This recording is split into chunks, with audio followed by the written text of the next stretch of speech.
Good morning, everyone. Today, I'm going to be giving you not one, not two, but three tips to crush live 1-3 no limit hold'em. And on top of that, we're going to be having a Q&A session where you can ask me whatever you want to ask me for a little while. Hope you're having a fantastic day. Hope the week is going to treat you awesomely. Let's get right to it. Recognize that today, in 2025, live 1-3 cash games are still very soft. They are amazingly soft. People, you all, send me hand histories. I take a look at them, and I think, wowee, I can't believe people still play that way in 2025. It is as if they've never heard of pokercoaching.com or peakgto.com or YouTube or anything like that. Which is good for you, because that means you can get in there and crush the games. And the great thing is that you don't actually need a ton of money to get started, and you don't have to be all that great at poker. You just have to be better than your opponents, and you have to be reasonably disciplined. It's currently as if there's a new poker boom, at least in the small stakes. That said, what a lot of people do incorrectly is they make all the same mistakes their opponents make. Their opponents raise to 7 big blinds before the flop, $20. They think, oh, that's what I should do. You do not need to copy your opponent's strategy. If they're raising to $20 with a bunch of junk, they're losing. And if they're super duper tight and only raise to $20 with aces, kings, queens, jacks, and ace king, they're missing a lot of profitable spots, right?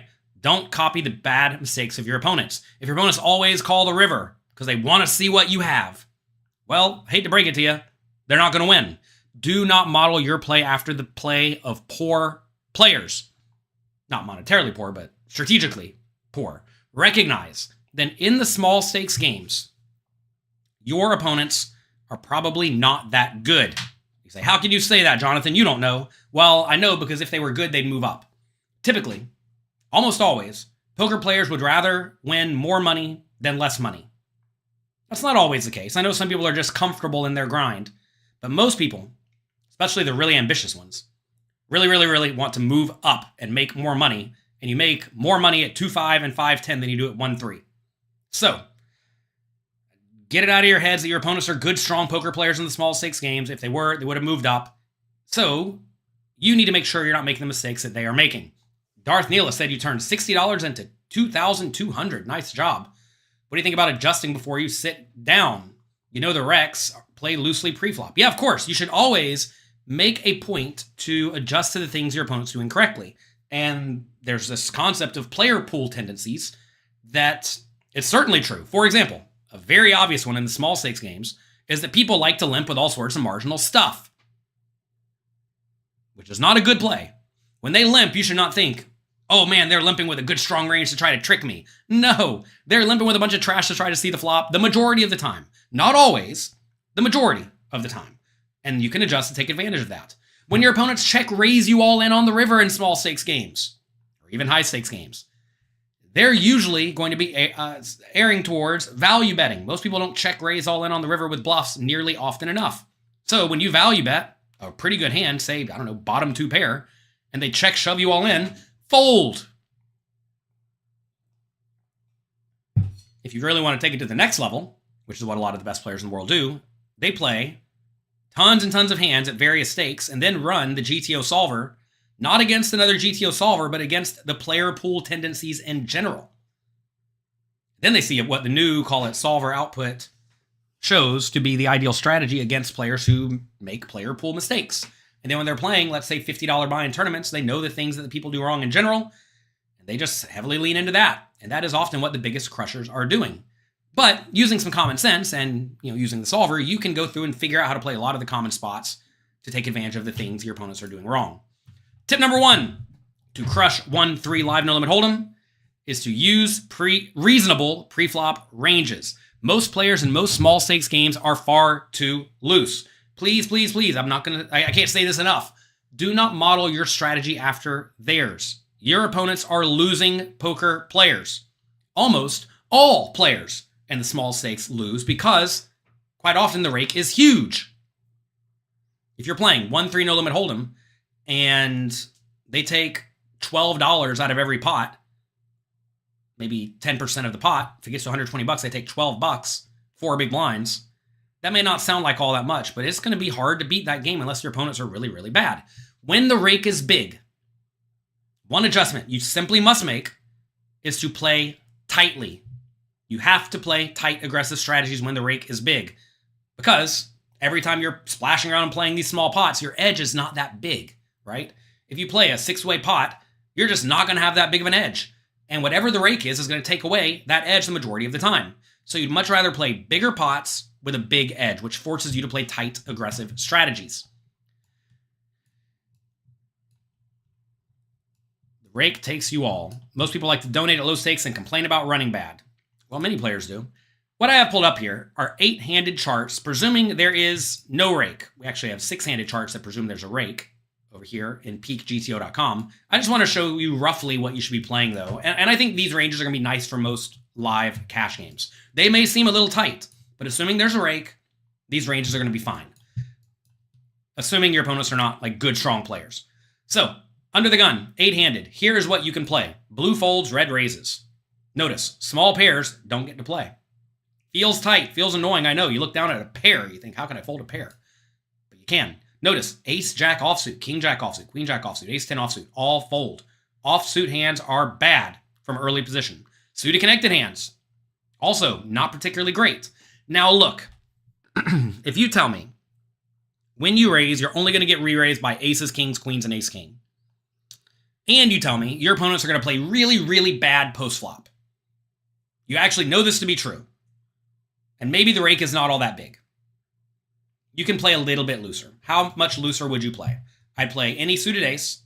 I would play all pairs, because you know you're going to get to see the flop most of the time. Maybe king, queen, and ace, jack, offsuit.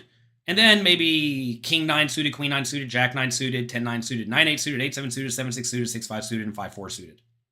That's it. That's what I would raise in this spot if those parameters are met. If I'm always going to get to see the flop, or almost always going to get to see the flop, and my opponents are going to just make all sorts of blunders post-flop. But that's about as wide as you can possibly play. What about in the cutoff if they fold around to you? Notice now you get to play wider if they fold around to you. Almost that range I just outlined, right? But a little bit wider with the offsuit stuff. Okay. From the button, here's what you get to play if they fold to you. You get to play about 40% of hands in a cash game. As you see. Take a look at what's not raising. 9 8 offsuit, 8 7 offsuit, 7 6 offsuit, ace 2 offsuit, queen 8, jack 8 offsuit. And then 8 5 suited, 9 5 suited, 6 4 suited. These are hands a lot of people play every time. Some people don't. Alternatively, some people on the button are way too tight. You're going to find that most players in most live cash games are too loose under the gun and too tight on the button. Well, it depends, because like some people always play 9 8 8 7 and 7 6, but they never play like queen 3, jack 5, queen 4 suited. So they use the wrong portion of their range in these scenarios. You may say, what if there's a raise and a bunch of callers? You also got to be really tight. Say low jack raises, high jack calls, cutoff folds. Here's what you should do on the button. You may say, what? This is incredibly tight. And it is. Now, in the real world, by the way, if you call here, this presumes you're going to get re-raised a lot from the small blind and a decent amount from the big blind, right? Not a lot, but you know, they're going to blast you off your equity some. In this scenario, you really just don't get to call all that often because you are going to be against multiple players. And also, on top of that, the hijack's calling range should be very good. Should. Notice, most people on the hijack call far wider than these hands in green. They call suited connectors, all suited aces, king 10 offsuit sometimes, 9 8 offsuit sometimes, right? If your opponent's range is far too loose in the hijack to call, you get to call wider on the button and re-raise wider on the button. Notice what is re-raising, though, primarily as a bluff. Ace X suited and king X suited, and low suited connectors. The low suited connectors are quite good. The middle ones are not as good. Now, they are all playing a tiny fraction of the time. You see down here 3%. But it's a spot where you should normally fold if your opponents are great, but if they're not so great, these hands all become reasonable to play. Again, the range I outlined earlier to widen your range to include all the pairs, suited aces, suited connectors. These are all hands that you can call a raise with and see the flop. That is perfectly fine. But notice, like on the button, when it goes raise and call, you do not call the jack 5 suited, or the queen 4 suited, or the 9 8 offsuit, or the king 8 offsuit, or the ace 9 offsuit. These hands are nowhere near good enough to play. And if you play them consistently, you're going to be losing a ton of money. And fortunately for you, Your opponents make that mistake over and over and over and over and over again. Let's take a look at what happens if the cutoff raises and the button calls. Take a look at what the small blind does. They almost always re-raise or fold, only calling with small and medium pairs, suited aces, and a few suited connectors, right? Again, exploitatively, if you wanted to widen your range, maybe all suited aces, suited connectors can call, all the pairs. But that's about it. You really don't want to be playing hands like Queen Jack, Ace 10, King 10, Queen 10, offsuit, because you're going to be heavily dominated. Anytime you're highly likely to be dominated, you don't really want to be in the pot, especially from out of position. Say cutoff raises, button calls, small blind folds. You get to call wider, which, is sort of like this, right? Like we discussed earlier, suited connectors, suited gappers get in there, but the offsuit stuff still hates it. Offsuit hands do not like to play multi-way out of position. Also notice, if they raise to 3 big blinds, somebody calls, you're making it 14 big blinds from out of position, which is kind of big, right? Most people make it 9, thinking, 3 times the last bet. No. Then your opponents aren't making a mistake to call with anything, right? So you want to re-raise bigger to kill their pot odds and implied odds right off the bat. Also notice your re-raising range out of position is just very strong and linear. Lots of the best hands, right? Plus the ace-5 suited and the 6-5 suited when deep stacked. Small blind, same story. Lots of strong big hands. How do limpers change your raise first end range? Well, take a look at the low jack strategy. They have no limps. Even if we offer them limps, they should not limp, especially in a cash game with a rake, because the rake is going to demolish you. If you see someone open limping in a cash game, you can pretty clearly label them a fish. I was trying to say how aggressively do I say this. Yeah, they're going to be losing at poker. So if you're limping in a cash game, open limping, being the first one into limp, in a cash game when there's a rake, you're a losing player. That's a clear sign. So if you have someone who's clearly a losing player, you have to ask, what are they doing wrong? We discussed this thoroughly in the tournament and cash game masterclass at pokercoaching.com, how to deal with limpers. And you have to figure out, are they limping with a straightforward weak range or a reasonably strong range looking to trap you, or some mix? If your opponent limps aces, kings, queens, and ace king looking to limp re-raise you, and that's it, obviously don't raise them because they're going to re-raise you, right? When someone's doing something that's horribly bad, you have to ask, how do I exploit it? Use some common sense. And it's not just raise everything or fold everything or whatever, right? You have to figure out what they're doing wrong. Let's say it folds to the cutoff, for example.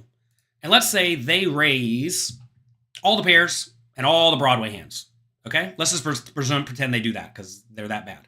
They're limping all these other hands. Ace-9 suited and lower, king-9 suited and lower, suited gappers, suited connectors, okay? They're limping suited gappers and suited connectors, and you are let's say on the button, you have to figure out what you should do. If you're on the button and that's their range, you don't really want to re-raise the weakest hands because they're going to call you every time, and you don't really want to have ace-2 suited when they have ace-8 suited, right? So instead of using this game theory optimal strategy, you instead want to re-raise all the hands that are crushing them, right? Because they are missing all the hands in this region. So instead, you can re-raise lots of the hands in this portion of the region, have them call, and then they're going to be out of position in a nasty spot. You don't really want to be raising the king-7 suited when you're going to be the one who's horribly dominated, right? You got to use common sense to win at poker. There is no cookie-cutter answer for exploitative spots if the exploitative spot is very hypothetical. Now, you could say, in a solver, my opponent limps exactly this range, right? And then it will spit out some answer. And I would recommend you do that if you know specifically what your opponents are doing. But you don't, right? So you need to figure out, are they limping with good hands or not? If they're not limping good hands, you want to ask, will they fold to a raise if I raise them? If they limp, by the way, you want to make it like 5 big blinds, maybe even a little bit bigger, like 6. Not like 12, but like 5 or 6. So if they do call every time, well, you need a hand that has some post-flop playability, right? Or at least hand that's going to dominate them. If they're going to fold a lot, though, say they're going to limp with a bunch of offsuit junk and fold it every single time to a raise, well, then your hand doesn't even really matter all that much. Just raise them. But you'd then prefer to have stuff like blockers to block them from continuing, right? Ace X or King X. So the strategy you use depends on what your opponents do wrong, and you have to figure that out. When we raise 6-5 suited at low stakes, isn't there significant reverse implied odds because callers are naturally weighted towards suited stuff? It depends on the opponent's strategy. Let's take a look at this. Say cutoff raises, 6-5 suited 3-bets, folds back around to them. Are you going to be dominated all that often when you get called? Well, not so much, but you're going to be quote unquote behind, right? So what you're saying is you think your opponents are going to call with king 6 suited, queen 6 suited, jack 6 suited, king 5 suited, queen 5 suited, jack 5 suited, ace 5 offsuit. Do you think your opponents are really going to raise ace 5 offsuit then call a 3-bet? If they are, great. Then adjust your strategy, right? Instead of 3-betting, I mean, literally the range I just talked about, don't 3-bet the weak stuff, 3-bet the value stuff. Always figure out what your opponents do wrong. If your opponent's a calling station and they're going to call your 3-bet with jack 5 suited and queen 5 suited and king 5 suited and ace 5 offsuit, then obviously just re-raise good hands and just get money in the pot, right? You got to use common sense to win at poker. If you look at game theory optimal outputs and just do that, you'll be okay, but you'll do much better by using common sense and adjusting to exploit your opponents. Okay? Tip number two. We're only giving you 3 very important tips today. Number 1, use reasonable preflop strategies. Number 2, adjust to your opponent's tendencies. Kind of just went through this, am I right?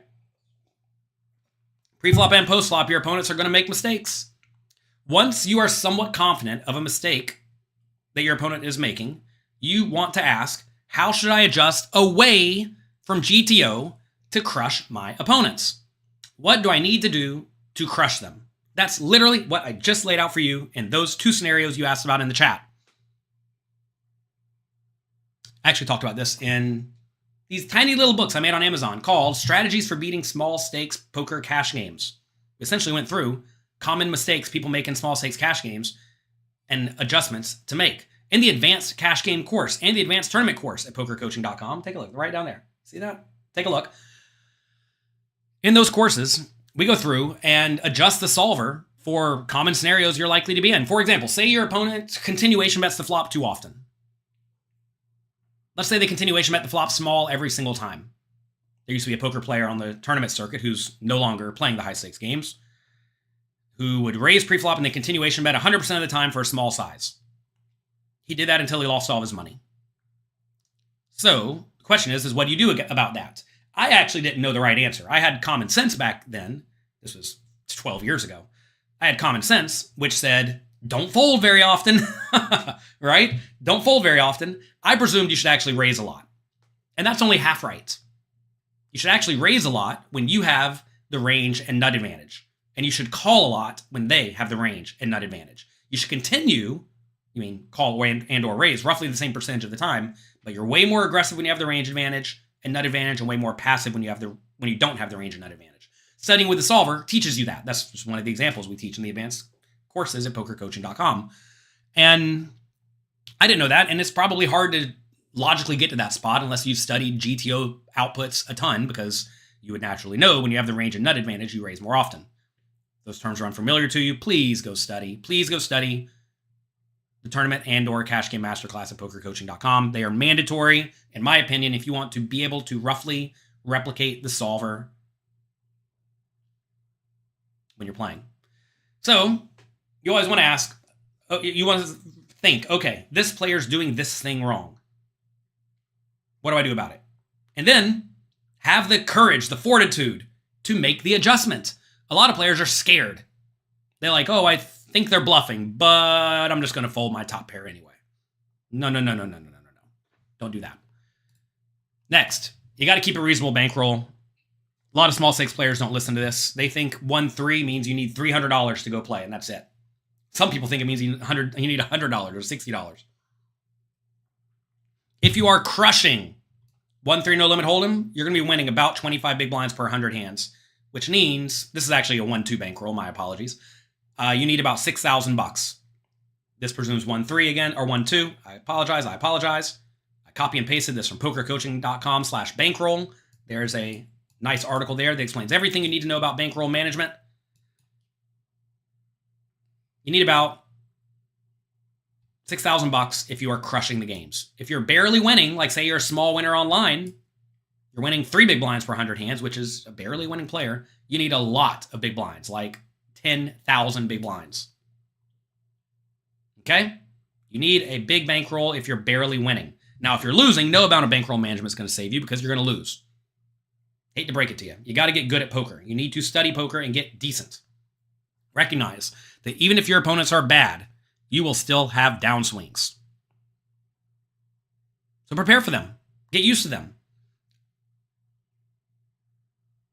Back when I used to play 5-10 no limit at Bellagio, I'm trying to think. I think my worst downswing was something like $20,000, so 2,000 big blinds. Not even that much. That said, I was winning at roughly this win rate, right?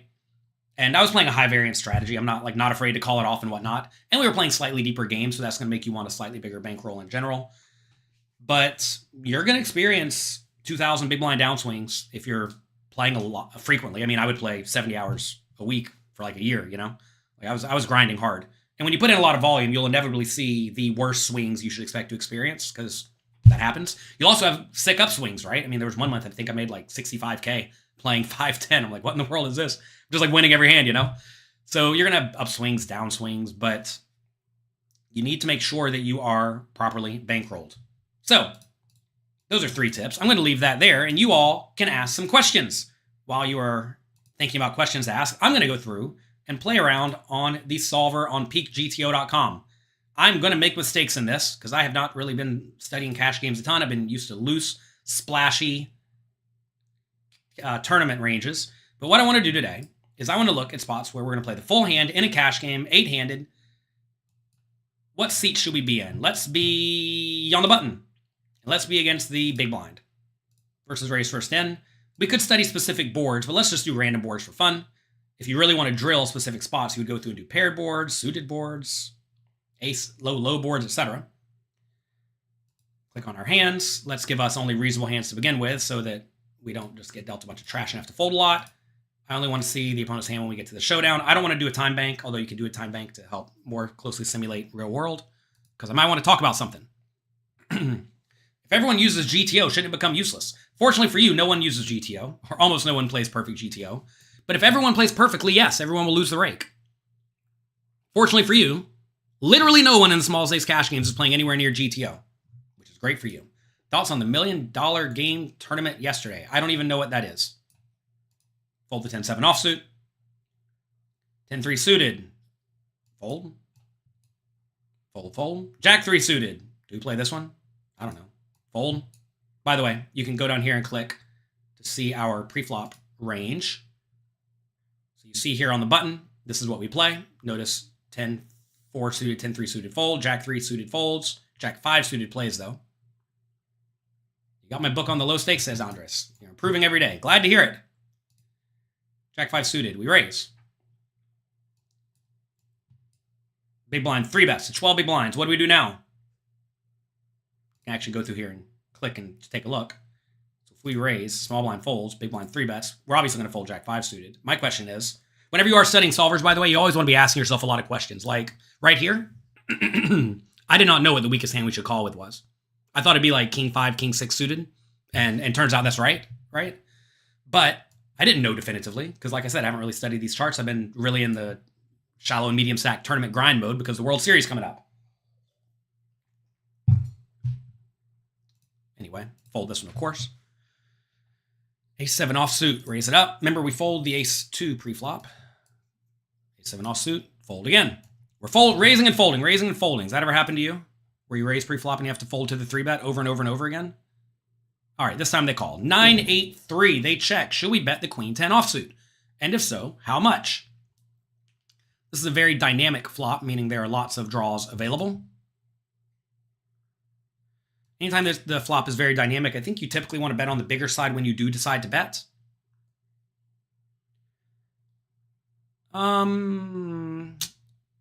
I think it's fine just to bet this. This one might want to bet small so it can call a raise, but maybe just bet big and fold to a raise. I don't know. I'm going to go big. I could be wrong, though. Maybe we're supposed to check some. GTO is hard, by the way. Anytime I'm in a spot where I'm not sure what to do, you typically want to look at your randomizer. We have a nice little randomizer here. It gives you a number 1 to 30, or 1 to 100. If the number is low, I'm usually taking the passive line. If it's high, I'm usually taking the more aggressive line. I'm not sure what to do in this spot. I'm going to say check, because we rolled kind of low, but maybe it's mixing. And it is mixing. Look, checking some and betting big some, which is good because one thing I said there is I did not want to bet small. On polarized boards, on dynamic boards that have a straight and or flush draw, but no straight or flush yet, when you want to bet, you usually want to bet less frequently, but when you bet, you want to bet big. That's just a very common rule you will see happen over and over and over again in basically every scenario, unless you completely lack the nut advantage, in which case you don't bet much at all, and when you do bet, you bet tiny. You will very rarely find that half pot is the right bet size. Half pot is almost always wrong. I know they give you a half pot bet size on most poker sites online, and it's a trap. It's a trick that almost everyone falls into. All right, do we want to keep betting in this scenario? We're probably supposed to mix again. Notice we rolled an 8 down here, which is a very passive number. Does this hand want to keep betting? I mean, look, it probably does want to bet some, but since we rolled the 8, I'm going to go with the check. Check 44%. Notice we are betting some. Oh, notice there, the small to medium bet size is used because there's a flush available now, right? When there's a flush available now, you use a small bet size. All right, they bet tiny on the river. 25% pot. You think 5-10 is much harder than 1-2. Online, it's a million times tougher. Live, it depends on the lineup, right? Live poker's cool in that sometimes 100-200 is super soft. And sometimes 5-10 is tough. Sometimes 5-10 is super soft. And sometimes 2-5 is tough. You need to find bad players and play with them. You make money when your opponent makes mistakes, regardless of the stakes. But in general, the good players at the higher buy-in games in your local poker room are going to be far better than the quote-unquote good players in the small games. Because the good players in the small games would be playing the bigger games if they were good enough, but they can't. They can't hang yet. All right, do we bluff this? I mean, we're probably supposed to bluff sometimes. I'm just going to fold, but I bet we are supposed to bluff sometimes. All right, fold. Looks like you're going to need a club to bluff there. So let's go through and study the spot. So now that we've done this, go down here. Oops, wrong button. You can click this little icon here in Peak GTO. And it's going to play through this entire hand. And now we can go back to any particular node, any particular spot, and see what we should do.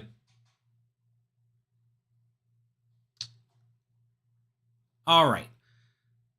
On the river, when they bet small, what do we want to bluff raise? Take a look at our options. Notice we are going to only 6.4. When we do bluff raise, we can actually click on categories here.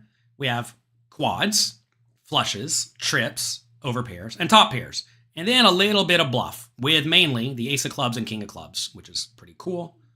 As I said, you probably want to have a club, right? You can go through and see this right here. Like the ace of clubs, when you have it, is raising almost every time, right? Here, like king, I guess we don't have too much. Look at king, queen. King, queen with the king or the queen of clubs is raising almost every time.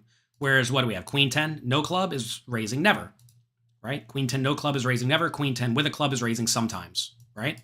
And how did we know this? How did I know this naturally, thinking about this at the table? You want to block your opponent's auto calls. We have a bluffing flowchart at pokercoaching.com that explains essentially some things you should do to go through and questions you should go through and ask yourself when you're considering bluffing. And right here, do you block your opponent's hands that are going to automatically call a raise? Do you block flushes? With Queen 10 of no clubs, you do not. Therefore, it's a pretty bad bluffing hand. Assuming you have other ones that could logically bluff. You've been crushing low stakes because of me. Good. Glad to hear it. That's exactly what we're going for. Also notice we have this ELO rating up here. This rating will go up or down depending on how good or badly you do on Peak GTO. It'll let you know if you are getting better or worse at poker. Hopefully you're getting better. Hopefully you're studying. We also have the drill of the day over here, where I or other poker coaching coaches, so far Justin Saliba, Brock Wilson, Aram Zobian, Matt Affleck, and we have some David Peters ones lined up. We go through specific spots, and then we explain the scenario. Kind of like I just explained there, right? On the river, that could have been a drill of the day. We should have recorded it. Where on the river, you don't want to raise with hands without clubs, right? That's just a common GTO principle. Would you recommend... what should you watch on pokercoaching.com first? If you have never studied at pokercoaching.com, please go through either the tournament or a cash game masterclass, depending on which game you plan to play. That is a prerequisite to make the most of the site. Is Adamo still playing? I do not know. I know Michael Adamo goes on huge upswings, huge downswings, huge upswings, huge downswings. He takes high variance lines regularly, and he is certainly fun to watch. He's definitely tough to play against. I played against him a few times in the Poker Go studio, and he'll just mash that all in button over and over. All in, all in, all in. You just got to stay call sometimes. All right, 3 straight board. So that's going to usually make us err towards betting smaller. Middle pair probably wants to bet smaller in general. When you have a draw, usually it's the middle pair that is your main overriding factor. I realize we have the royal draw. That said, I can be convinced betting bigger is better here because our combo draw is quite good. I don't know. I'm going to bet small, but maybe it's big. It's mixing. It's actually checking it so good. That's fun. When your hand's like super good and you really want your opponent to stay in the pot, you often check it. Pair with all the draws, I think we can keep betting on the turn. I would go big. We don't want to go too big, like over pot, I don't think. Maybe we do. Because right here we have ace-king and they don't, right? So here's an example of a spot where we have the big nut advantage. When you have the big nut advantage, usually that allows you to bet on the bigger side. Because notice here we have king-9 offsuit, no 9-8 offsuit. But we do have ace-king offsuit and queens and jacks and 10. So I think we just have a big nut advantage here. The question, though, is does this hand want to bet? Oh, and I don't know. If it was top pair of the flush draw, we'd want to bet. I don't know. In reality, it probably mixes. I would say pot, but maybe it's just check a lot. Okay, pot is used most commonly, so that's good. We got the pot. This is a weird spot. I think we probably don't want to bet a ton of king jacks without the flush draw on the turn. We probably want to check most of those. Let's see if that's accurate. So yeah, notice king jack without the heart, or without king jack without the flush draw does a lot more checking, right? King jack with the spade, by the way, is erring towards check. You may say, why? Well, when you have the spade, it makes it less likely you need protection against a flush draw, right? Because there are fewer flush draws available. So you check the ones with the spade far more often because you're not so worried about protection with those, right? Whereas if you have king jack, no spade, you can be slightly more inclined to bet them. Now in the real world, I'm just going to be checking most king jacks every time. In general, middle pair, second pair loves to check, especially if your options are check or bet on the bigger side. And notice here, the bigger side of 50% pot or pot is mostly used. I guess it was 75% pot. Anyway, cool. Jack 7 offsuit. Do we play that pre-flop? I would say no. We play Jack 9 pre-flop. Ace 10 offsuit. We definitely play this. By the way, if you have any questions, comments, suggestions, or anything, please type them in the chat. I'm happy to answer them. Oh man, what do we do with this? I don't know what the chart says. Do we bluff this? Do we fold this? I'm not sure what you're supposed to do in a cash game. In a tournament, you're not folding. I'm going to say fold. 74% fold, 26% 3-bet. So, very important concept, assuming you're playing against good players, is your 3-bet bluffs need to be polarized. Meaning they're the hands that are barely good enough to play or not quite good enough to play. So that, in this scenario, is king 7 suited, king 6 suited, ace 10 offsuit, king jack offsuit, ace jack offsuit. These are all mixing bluffs, right? These are hands that are barely good enough to play on the cusp of playability. From out of position, though, when you re-raise, you're re-raising a lot of your best hands. Like, take a look at small blind here, right? Small blind's just 3-betting lots of good stuff. But here, when it gets back to us, ace 10 offsuit is mixing calls or folds and 3-bets. How does GTO and winning stats on hands correlate?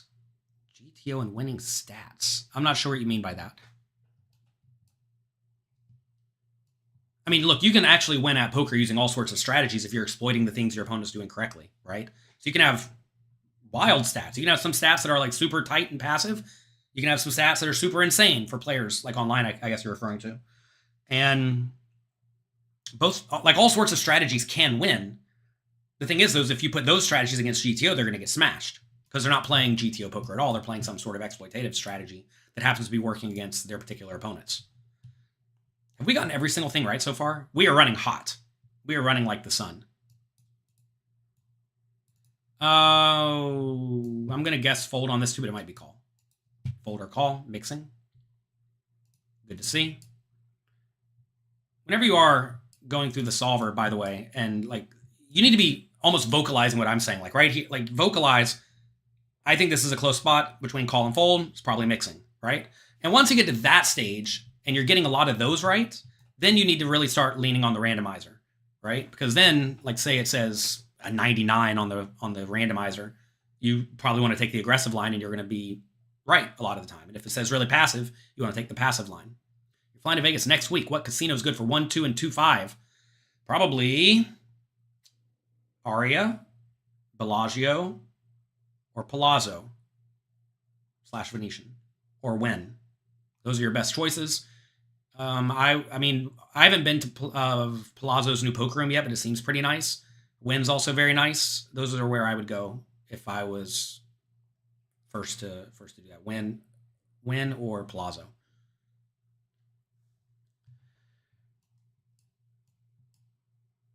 Just internet. I don't even know what you mean. Peak GTO is the best price point on the market. Yeah, if you want to sign up to some of the other GTO solvers and actually get everything they offer, it's like $600 a month. Peak GTO is far cheaper, and you get access to everything. And we're continuously adding lots of new stuff. How soon do you add on in cash games if you dip below your buy-in? Assuming your buy-in is the max, I'm consistently reloading. Whenever I used to play at Bellagio, it was 1,500 max at 510, and I would just show up with 1,500 to start with, and then just a bunch of 100 chips in my pocket. All right, pocket eights, let's raise it up. Jack 8-2, do we bet this flop? I gotta presume we do, just because the board's very dynamic and it should connect pretty well with the big blind. Sets often don't want to play too aggressively just because you got the nuts. But I think on Jack 8X, we probably want to bet big. It's probably mixing between checking and bet. My fear here is that it wants to bet small because our hand is so good. That's my fear. But I'm going to click the bet big button. All right, it does bet big. Good. It almost entirely bets big, which is good. Makes me happy to see. 6 on the turn. Do we keep betting? Yes. Question is how big? So when you bet the flop polarized, your range is pretty good to begin with, right? When they check call, their range is going to be good and medium, but not trash. So now on the turn, we do want to keep betting just to apply a lot of aggression to the draws and also just to get value from the Jack X. Now, if we had a hand like Ace Jack or Pocket Queens, I definitely think we want to overbet here because those hands are almost always good but vulnerable. The question is do we want to overbet with eights? Oh, it's such a good hand. We rolled a 99. See this little 99 here? Can you guys believe we've gotten 23 right in a row? That's like almost unbelievable. That's a good run. Normally I'm missing on like every 5th or 6th hand. I'm going to bet overbet 23. 23% is used 70% of the time. Good, we found it. So let's just explore that concept, right?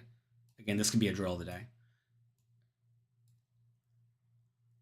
On the turn, we're overbetting big. Why are we overbetting most of the time on the turn? How did I know this before I clicked on the button? I knew this because I studied poker. And this board is very dynamic. Remember, we talked about this earlier in this show. When the board contains flush draws and straight draws, but no flush or straight yet, usually you're betting kind of infrequently, but when you bet big. For the most part. Again, this comes straight out of the Cash Game Masterclass at pokercoaching.com. One of the first things you will learn when you start discussing turn play. So, does this board contain flush draws and straight draws? Well, yes. Jack 8, 6, 2. There's lots of straight draws and lots of flush draws. So if we're going to bet big. Remember I said if we had Ace Jack or Queens, we would definitely bet big, as you see. Right? So that's good. My concern was that eights would want to bet smaller sometimes because it's so good. And if you take a look at this, actually, see eights is using the smaller size sum. So like literally everything I just said there was perfect. Take a shot of brain fuel to celebrate that one. Whee! It's going to be a productive day today. We are firing on all cylinders. And notice, interestingly enough, eights is one of the few hands that wants to bet not so big. It's always good when your analysis is just spot on, am I right? But that said, it does just mostly overpot. And implementably in the real world, whenever you see a solver output like this, don't get bogged down on it. Realize, bet. Oh, this size is not right. This is 150% pot. Why does it say 60% pot? Huh? We got a mistake here. We got a mistake here in our little program. We are still consistently upgrading peak GTO, and sometimes they're little bugs. So they check. Wonder why it says this. This was 150% pot, I promise. 150% pot is the play. Good. I would just always bet 150% pot here. Surprised to see aces bet so big. These are bluffs. These are overcards to the jack. When we're betting very strong hands, aces, kings, queens, jacks, ace, jack, king, jack, sets, our range is really good, right? You have to be careful betting draws that have to fold to an all-in. So notice here, like queen 10 for a gut shot, no flush draw, does not bet all that often, right? Let's see what else. 10-9 is not betting every time, right? Because you don't want to bet these and then fold to a jam. Instead, you're betting junkers like king 5. They can fold to a jam. You bet the king 5, and if they shove you and you have no draw, you just fold, right? These are bluffs. Whenever you are, we talked about this earlier already. In position, you bluff with junky hands in general, especially when you're taking a very polarized line. So really good mate hands and then just junkers. Out of position, you have to bluff more with value hands like straight draws and flush draws. Cards do not care about your heat level. In a situation where you're on the button with blinds at 12. 1p man, I'm not sure what you're saying here. All right, here we raise, we get 3-bet. We can call this one. King jack suited is great. We get top pair. They bet we'll just call the majority of the time. You could raise sometimes. Typically, I raise my top pair, top kicker, and top pair, second best kicker. Obviously, just call. Don't fold top pair. If they jam the river, you may think, oh, am I supposed to fold the river? No. Do we value bet this river? What do you think? Take a second. Write it in the comment section. Type it in. Do we value bet this river?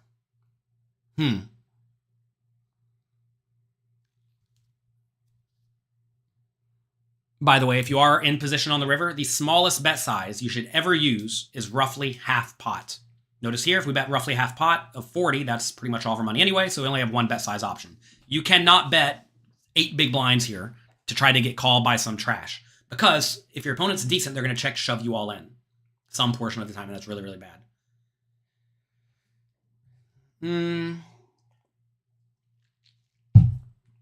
I don't think we can value bet this. The question comes, though, what's the worst hand we can value bet? What's the worst hand we can value bet here? So, again, whenever you're playing poker, don't just think, what do I do with this hand? Think, what is the worst hand I can play for all in? You just got to presume like 2 pair, right? Any bottom 2 pair is probably good enough. Because they're going to have a lot of aces, ace, king, king, queen, king, jack type stuff. That's how I think. Let's see. Let's see if I'm right. Check it back. We're right on that. But I wanted to know, tricky. I want to know what's the worst hand we can value bet. Can we value bet 2 pair? That is my question.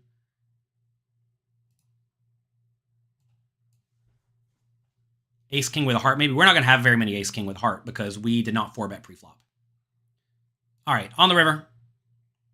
8-7 would be 2 pair. Yeah, 8-7, there it is. 8-7 all in. Now, these are all flushes. King, queen can barely value bet with the hearts. Okay, cool, good. Pretty much nailed it. And this is why it's important to study, right?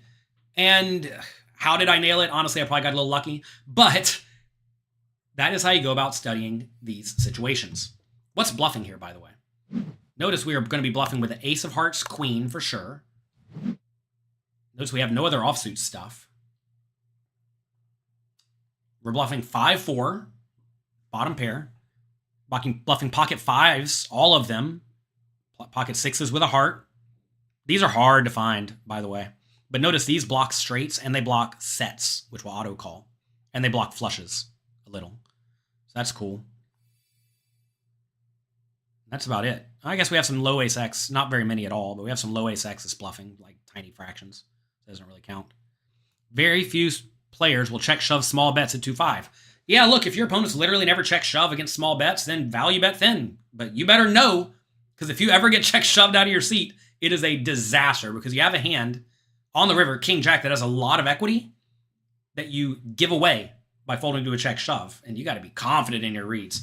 And I, Jonathan Little, personally, don't presume I'm all that much better than my opponents in most games. I don't presume I know if they're going to get tricky. I don't know how they're going to view a small bet. I don't know any of these things. GTO never assumes your opponent's cards. GTO presumes your opponent's range.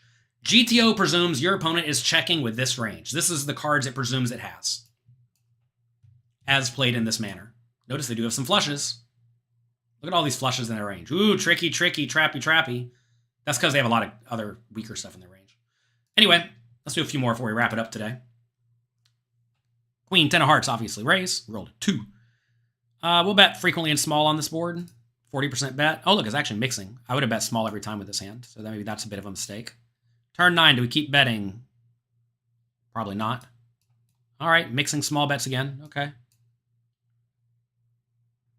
River, if they check, I think we bluff. Huh, that's a weird river because we have like no 3s. No real 5-4s because we bet those on the turn a lot. I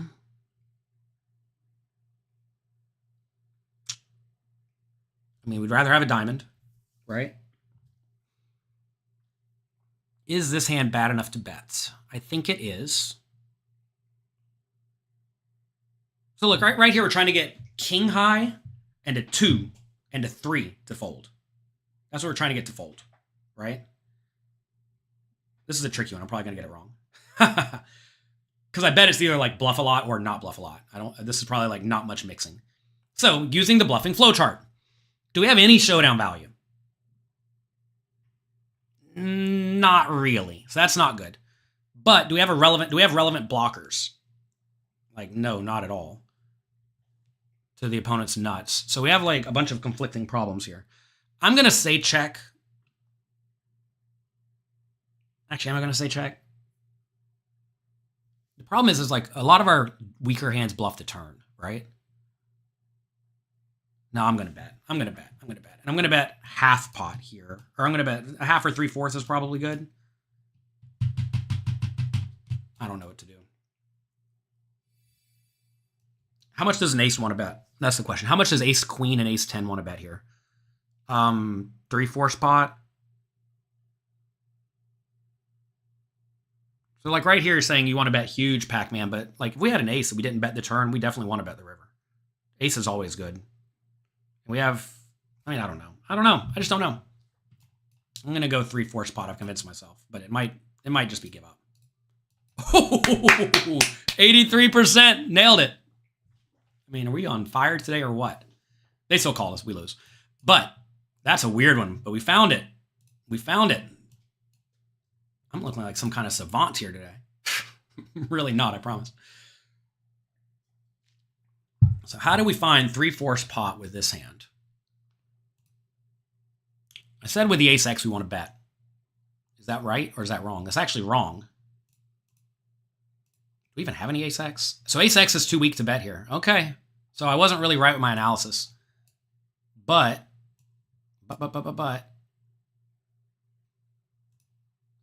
Take a look at what's betting. We're betting not even 2 pair. We don't have that many 2 pair. No, not even betting 2 pair.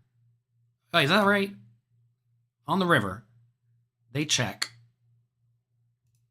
No. Here we go. I was on the wrong chart. Have I screwed up my program? I want them to check the river. What did I click on? I clicked on something wrong. Let's go back and restart this thing.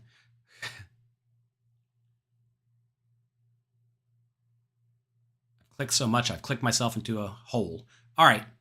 On the river, they check. Here's what we do. Yeah, okay. Now it makes more sense. Ace X wants to bet, right? So notice top pairs betting frequently. When top pairs betting, it's mixing between 50 and 75% pot, right? And this hand, in particular, we're trying to get them to fold out some king high and some low pairs, right? So I think the medium to large bet size is going to be good with this. And queen 10 in particular is betting either 75% pot or half pot. When you bet big, you want to be bluffing with the diamond almost entirely. And you can actually see this here, right? Well, maybe a little bit. If we ever do bet pot, it's going to be with the queen with the diamond, which is logical. So when we do bet 7.9, what should they do with the small pairs? So OZ says if they're calling 4s, they probably call the 2 or a 3. Yeah, sometimes they're mixing, right? Notice king high is mixing. We've made all of these hands indifferent. That was the whole purpose of our bet, right? They're mixing king high. They're mixing pairs, pocket pairs. They're mixing 2s and 3s for the most part. So yeah, fine and good. If we pot, notice they'll probably start to fold a little bit more. A little bit more. Anyway, I got a million tabs open here. All right. Let's go through one more hand and we'll call it a day. Thanks for all of you for being here, by the way. If you enjoyed the show, click the like button, click the subscribe button. If you like drilling like this, check out peakgto.com.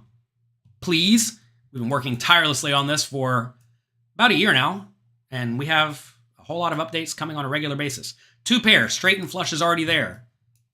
Small. All right, mixing checks, mixing small, mixing big. Notice there we lost like a fraction of our ELO rating. Don't worry about that. If you're like losing a point or less, it doesn't really matter. 2 pair again. So last time it checked it back some. That's because the board's really good for them. Here, we might actually bet big. Because our hand's almost always good but vulnerable. Hands that are almost always good but vulnerable, when you have a lot of really good hands, like to bet on the bigger side. We rolled a high number, so I'm going to click big, but this might just be small. So it's mixing across the board. Do you bet big with a diamond due to the blocker? Yes. When you block your opponent's auto calls, you bet bigger. Period. Again, this is thoroughly discussed in the Cash Game and Tournament Masterclass on pokercoaching.com in the river section. When you block auto calls, you typically bet big. When you don't block auto calls, you typically bet small. When you're going to bet, assuming you want multiple bet sizes. Here we're going to bet big on the turn. Do we overpot it on this turn? Ooh, what do you think? So here, I'm not sure if we're supposed to pot it, or 3/4 pot it, or overpot it for 150%. So a reason to not overpot it here is there are straights available already, right? That's a really good reason to not overpot it.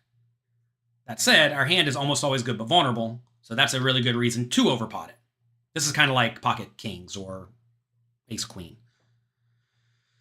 So I'm going to go for overpot, but I could be convinced just like on this board texture, we don't want to do that. The flush draw here makes it nicer to bet a little bit bigger, so let's go overpot.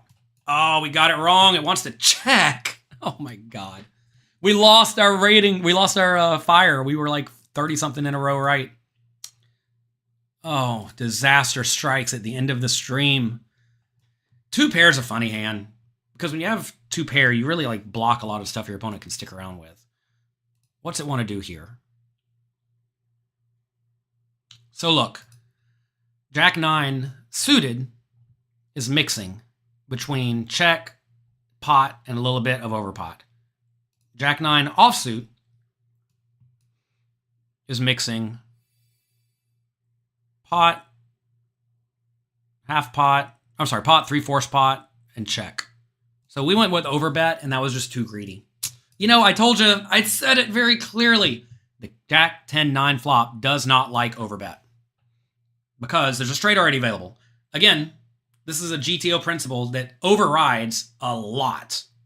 On boards that contain 3 to a straight or 3 to a flush, you just don't get to have that many big bets. Again, these sizes are incorrect. This is 150% pot. I don't know why this is doing this, but good we found a little error.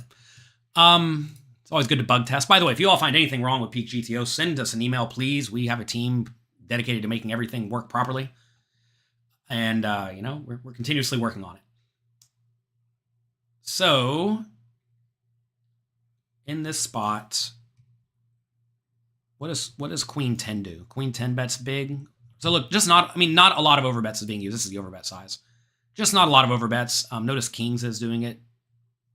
Not even ace queen. Ace queen's going pot, I guess. Yeah. All right. Cool to see. I want to replay this hand. Give me another try. You can click this button right here and replay it. I want to try again. All right. We bet that size on the flop. They call. Turn to 3. Now, I want to check this back.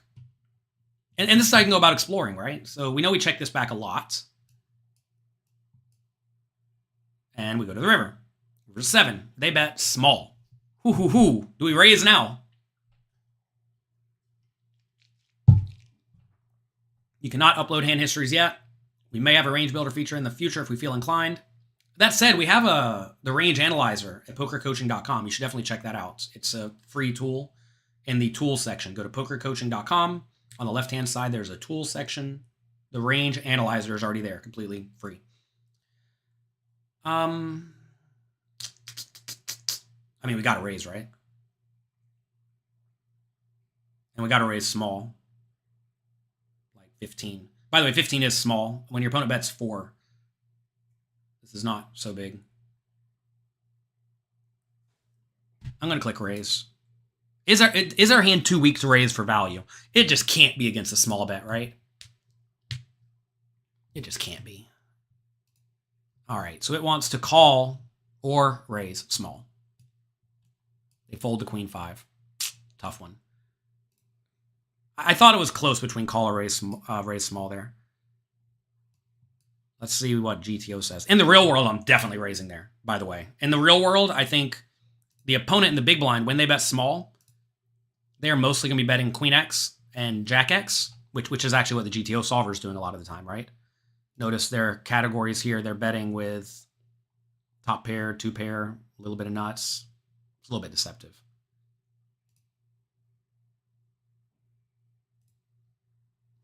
This might be displaying the wrong thing again. Are we just finding all the errors today? Well, we'll just tell them. 56 minutes into the show. I think it's showing the wrong category. These should be different. Good. Maybe the replayer's not working right or something. All right. Notice there are lots of small bets here at top pair, right? So when we do raise, they have to mix between calls and folds with the queen X and the jack X. Sometimes, though, they jam with flushes,